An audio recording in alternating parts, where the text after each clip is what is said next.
Bonjour à tous, bienvenue dans cette nouvelle vidéo. Aujourd'hui, on va attaquer un nouvel exercice sur les suites. Donc, on a une suite définie par une relation de récurrence avec un premier terme A strictement positif. Et on nous demande d'abord de démontrer que à partir qu'il y a un rang K pour lequel UK est plus petit que K est positif. Pour trouver ça, en fait, on va raisonner par l'absurde. Déjà, on a U0 est strictement positif pour tout n, un plus 1 est égal à un moins n. Ça, c'est positif ou nul. Donc, pour tout n, on a bien que un qui est positif ou nul. Donc ça, on est déjà tranquille sur la partie gauche de l'inégalité. Maintenant, on veut montrer qu'il existe un rang tel que un soit plus petit que n. Supposons, on va travailler par l'absurde. Supposons par l'absurde. Le contraire de il existe k, c'est pour tout k. Pour tout k appartenant à n, un strictement plus grand que k, puisqu'on sait déjà que n est positif. D'accord, on va l'écrire entre parenthèses pour montrer que... donc c'est pour tout n ou pour tout k, il faut en choisir un. Donc on va dire pour tout k, uk est strictement positif.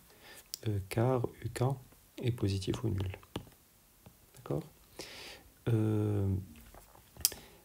alors, donc je vais avoir uk plus 1 qui vaut,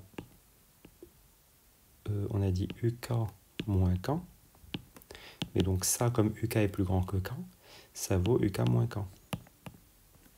Car uk est plus grand que k.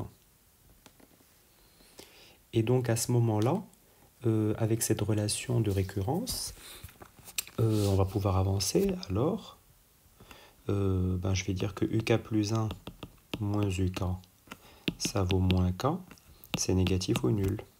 Donc on a la suite qui est décroissante et positive. Donc, un est décroissante et positive.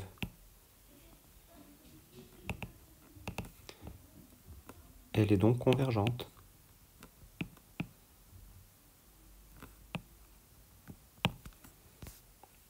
D'accord. Alors, vu qu'elle est convergente,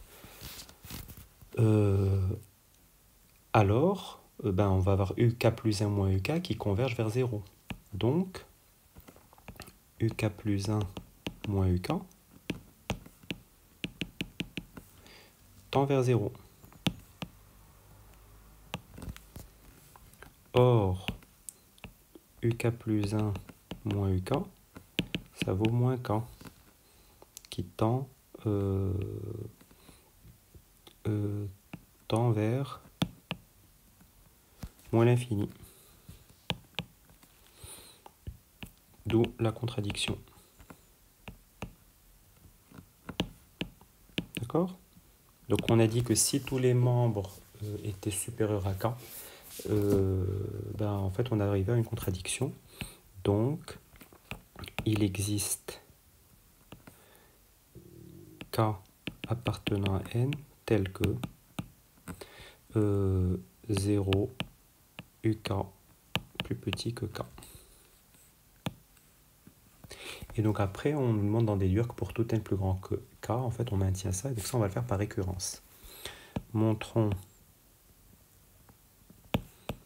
par récurrence sur n supérieur ou égal à k pour tout n supérieur ou égal à k 0 un n. D'accord? Donc initialisation.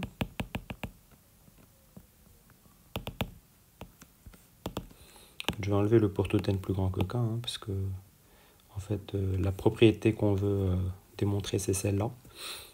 Initialisation, pour n égale quand,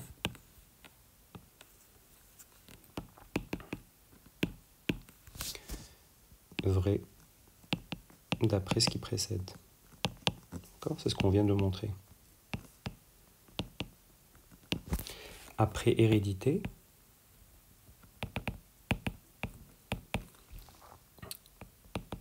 s'il existe, si la propriété plutôt, on va dire juste si la propriété est vraie,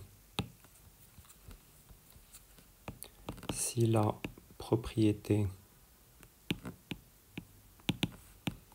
est vraie pour n supérieur ou égal à quand, alors on a un plus 1 qui vaut un moins n, donc qui vaut un moins n, qui vaut n moins un du coup.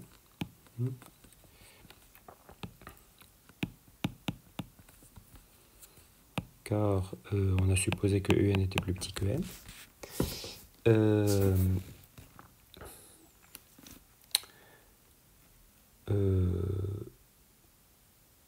Et donc, qu'est-ce qu'on va dire? J'ai un plus 1, ça vaut n moins un, c'est plus petit que n car un est positif, par hypothèse. Hypothèse de récurrence.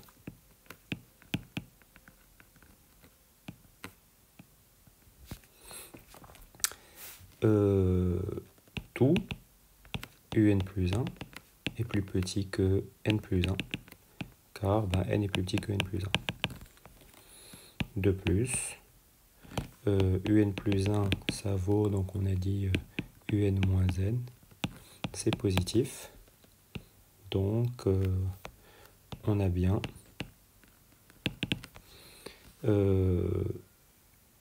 0, un plus 1, n plus 1.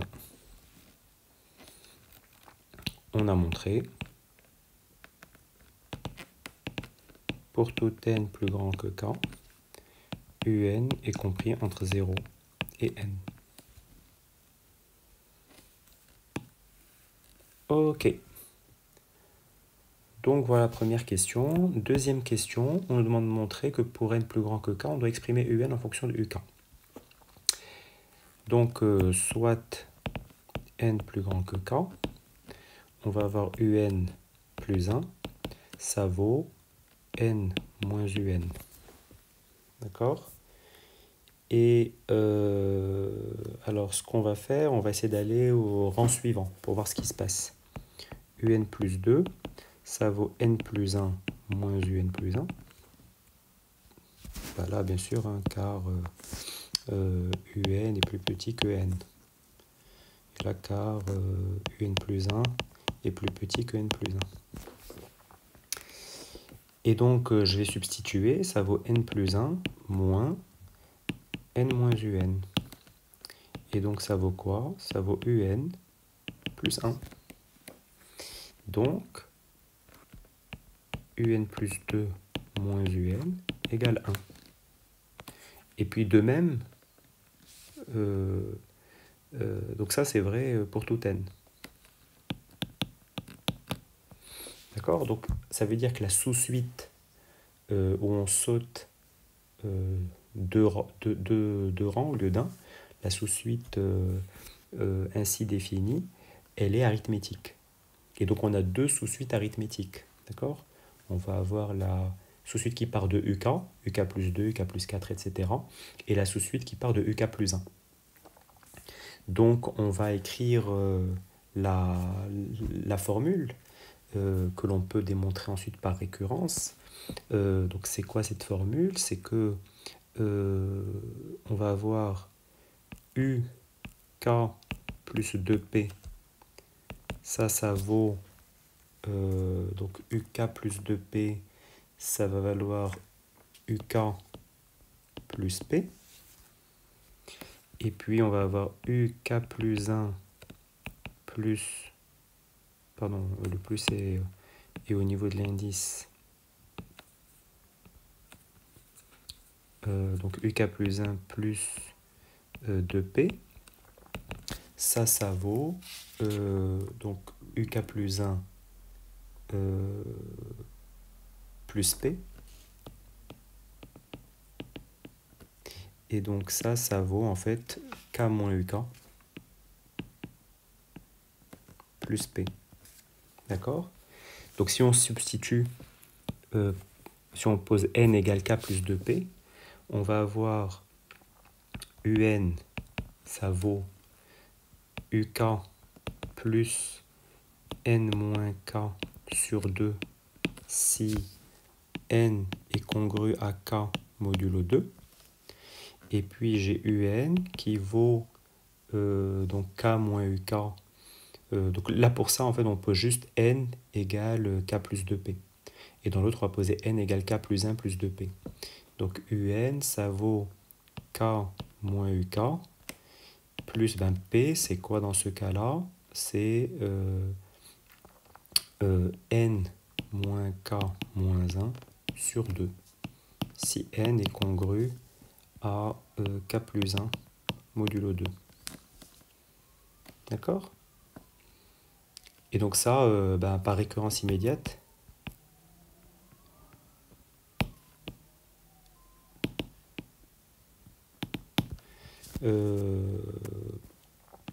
on prouve que ces formules sont exactes pour n plus grand que k. D'accord? Donc c'est des suites arithmétiques de raison 1/2. Et donc la question 3, elle est gratuite. Les deux sous-suites, ainsi définies sont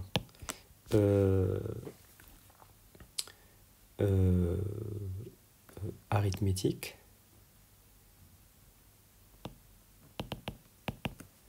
de raison 1/2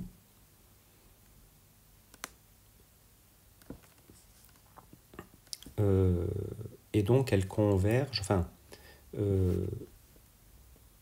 donc j'ai UN sur N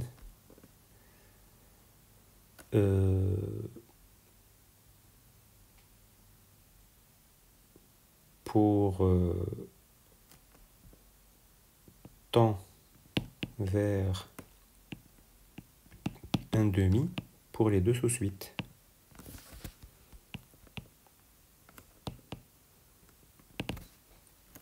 D'accord?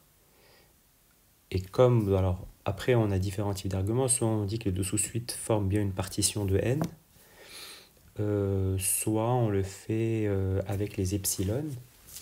On peut le faire avec les epsilon, hein. On dit soit epsilon strictement positif, il existe n0 tel que, alors n0 plus grand que k, tel que pour tout n supérieur ou égal à k, n est congru à k modulo 2 implique un sur n moins 1/2 plus petit que epsilon. Ça c'est juste la convergence de la première. Et puis il existe n1 plus grand que k tel que pour tout n supérieur ou égal à k, n congru à k plus 1 modulo 2 implique un sur n moins 1/2 plus petit que epsilon. Soit n2 égale max de n1, n0. Pour tout n plus grand que n2, en fait, on a bien un sur n moins 1/2 est plus petit que epsilon, car en fait n est congru à k modulo 2 ou n est congru à k plus 1 modulo 2. D'accord? C'est soit l'un soit l'autre. elle ne peut pas être en dehors de ces deux cas de figure. Et donc, on a bien ça. Donc, limite, lorsque n tend vers l'infini de un sur n, ça vaut 1 demi. Donc, alpha égale 1, c égale 1 demi. Voilà. J'espère que ça vous a plu. N'hésitez pas à mettre en commentaire vos questions, vos remarques. Et puis à liker la vidéo et à vous abonner à la chaîne. Merci beaucoup, à bientôt.